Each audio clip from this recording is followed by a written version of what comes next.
The next section we're going to examine in our business model canvas is the key resources that you have to secure and that are important for your business. And again, this is not going to be too complex. So let's get right into it. So the strategic assets that are needed are very often the talent in place to produce the product or deliver the service. That is core.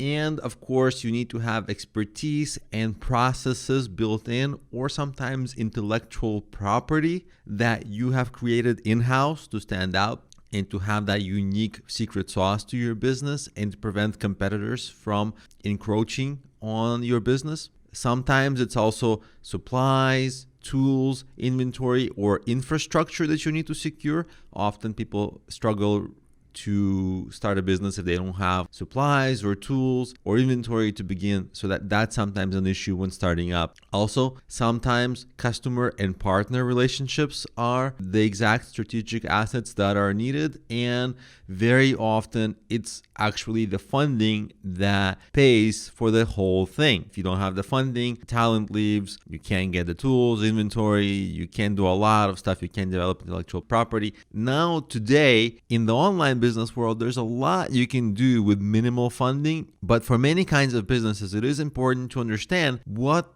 assets you will need and when. For example, many people mistake starting some kinds of businesses, for example, like new dating site. Well, for something like that, you really need funding because it's such a difficult business to start, and there's development needed and there's marketing dollars that have to be spent. So if you're starting this business without any funding, that's going to be a real challenge because your competitors have a lot of money. So it's important to understand what you will need and how to secure that, and if it's possible to secure that.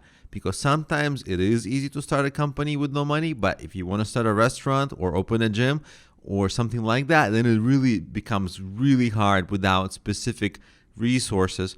And so that's part of your business planning, is to understand, hey, like for my ability to get assets or funding, can I do that for a certain business? And if you cannot, it might behoove you to change strategy earlier rather than later, so that you can start a business that in fact you can pull off and that you can secure the strategic assets that are needed, because that's going to make an impact very soon down the road.